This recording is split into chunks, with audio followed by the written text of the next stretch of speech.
Marami ang nakapansin na namana ni Winwin ang galing ng kanyang mommy na kinilalang dancing queen noong 80s. Yan ang chika ni Lars Santiago.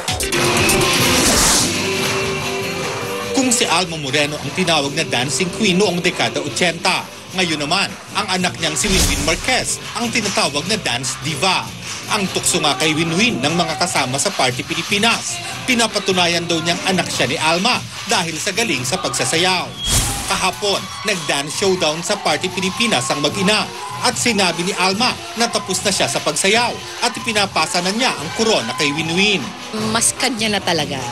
At saka si Winwin mas magaling kaysa Nax naman. Yung anak ko talagang, hindi dahil sa anak ko, kundi magaling. Dahil si Winwin ay nag-aral ng ballet, modern jazz, nag-ice skating pa yan, nag-champion.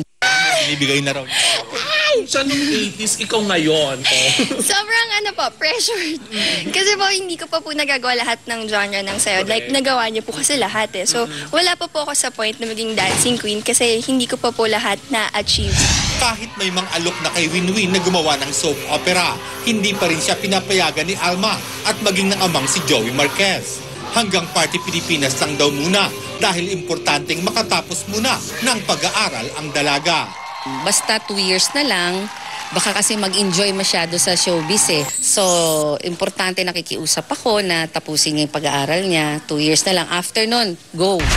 Iba naman ang plano ni Winwin pagkaraan ng 2 taon. Ang sumali sa Binibining Pilipinas na sinusuportahan naman ni Alma.